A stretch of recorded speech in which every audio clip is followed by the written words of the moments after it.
Merci beaucoup de nous rejoindre sur Télévision Futurs Médias. Yeewu Leen qui se poursuit. L'essentiel de l'actualité présenté tout de suite sous forme de bulletin par Léa. Bonjour et c'est parti. Et c'est parti pour cette deuxième édition. Pas question pour le Sénégal de dépénaliser l'homosexualité. C'est la conviction du directeur des droits humains, par ailleurs magistrat. Une position affichée par Mouhamadou Moustapha Sey lors de la journée de restitution des recommandations issues du deuxième passage du Sénégal devant le groupe de travail sur l'examen périodique universel. Nous l'écoutons tout de suite au micro d'Aliou Kane. L'homosexualité, notre position est claire là-dessus. Il n'est pas question de dépénaliser les actes contre nature. Compte tenu de nos traditions, de nos croyances, nous ne sommes pas prêts à prendre ce chemin-là et nous l'avons clairement signifié. Nous sommes un pays de mesure, nous sommes un pays très responsable, nous avons estimé que nous ne pouvions pas en faire plus. Nous nous arrêtons pour l'instant à arrêter la peine de mort.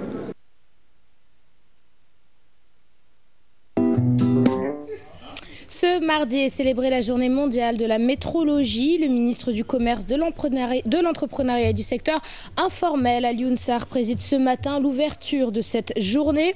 Une cérémonie prévue autour du thème « Le défi énergétique mondial et les mesures ». Il constitue une grande préoccupation pour les ministres en charge du commerce et de l'industrie. Une source de l'APS.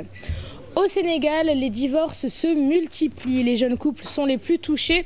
Quelles peuvent bien être les raisons de ces divorces? Des Sénégalais se prononcent dans ce sujet. Bintouloum et Modou Diop. Le divorce est devenu un phénomène terrifiant pour ces Sénégalais.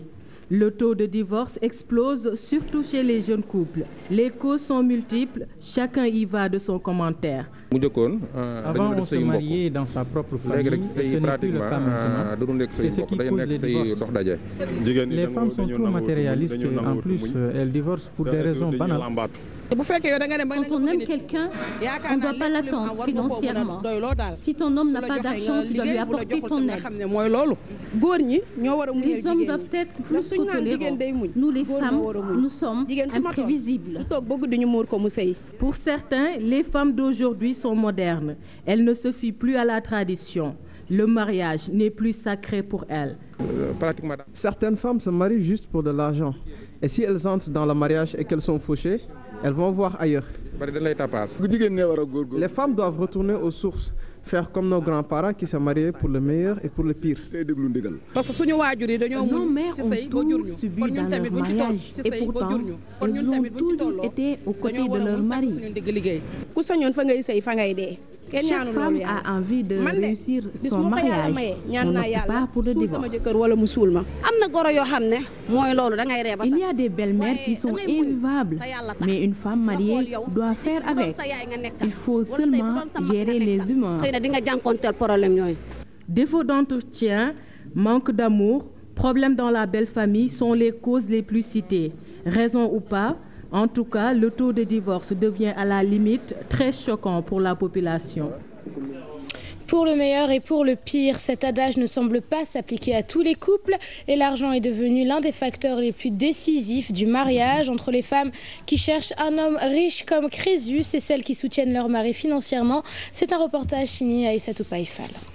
Ce jeune homme est un taximan qui a voulu se marier très tôt. Éperdument amoureux, il a été éconduit par les parents de sa dulcinée. Quand tu n'as pas beaucoup d'argent, on ne te mêle absolument à rien. Même ta propre famille t'évite.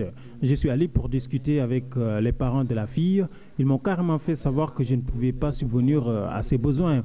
Ils ont rejeté ma proposition. Je suis rentré chez moi, le cœur brisé. Ce taulier s'insurge contre ces femmes qui n'ont que le matérialisme comme principe. Les jeunes filles ne te parlent même pas quand elles savent que tu es sans sous. Si tu n'as pas une belle voiture, elles se fichent pas mal de toi. Lui, par contre, ne se plaint pas.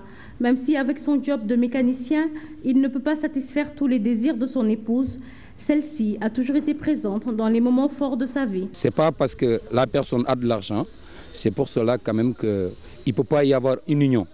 L'union se fait toujours par sentiment. Ma femme quand même, elle est compréhensive, même si je suis pas, je suis pas riche, Mais quand même, je dis alhamdoulilah, j'ai de quoi m'occuper d'elle, j'ai de quoi aussi m'occuper de ma famille. Voilà. Elle travaille, comme on peut dire, dans tout ménage, il y a toujours des hauts et des bas, mais quand même, de ce côté-là, on n'a pas de problème. 80% des divorces sont de l'initiative des femmes. Évolution ou révolution, l'argent dicte sa loi dans les couples. Pourquoi la quête du matériel devrait-elle fragiliser? Même si elles sont une minorité, il existe de ces femmes qui n'hésitent pas à prendre en charge les dépenses quotidiennes afin d'aider un mari qui n'arrive pas à joindre les deux bouts. Confidence d'une femme souhaitant garder l'anonymat. Elle prend en charge toutes les dépenses dans sa vie conjugale. Mariée depuis 33 ans aujourd'hui, son mari à la retraite, elle n'hésite pas à mettre la main à la pâte. Une situation qu'elle juge plus que normale au regard de toute une vie partagée. Maïmouna Ndiaye, Diafaraba. Une grande commerçante qui a fait 33 ans de mariage. Aujourd'hui, son mari est à la retraite, mais aucun changement. Je pense qu'une femme n'est jamais plus nantie que son mari. Si je prends mon cas par exemple, c'est mon époux qui a financé toutes mes études. Actuellement, il est à la retraite. Même si aujourd'hui je suis plus aisée que lui, cela ne doit pas avoir une incidence dans mon couple. Cette dame est certes plus nantie que son mari, raison pour laquelle elle gère toutes les dépenses.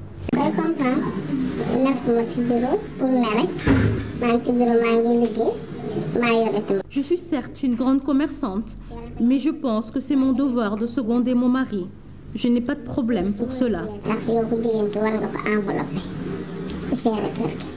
Elle l'explique par devoir de reconnaissance à un mari qui avait investi sur ses études.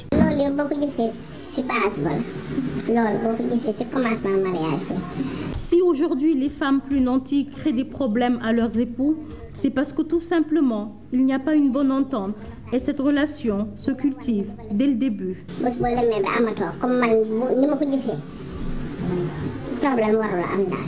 Âgée aujourd'hui de 53 ans, cette dame ne regrette pas de s'être mariée très tôt, à l'âge de 19 ans. Actuellement, son fils aîné l'aide à supporter certaines dépenses. Voilà, c'est la fin de cette édition. Pape Cheikh, prochain rendez-vous de la rédaction à 13h avec le journal en Wolof. Beaucoup de divorces.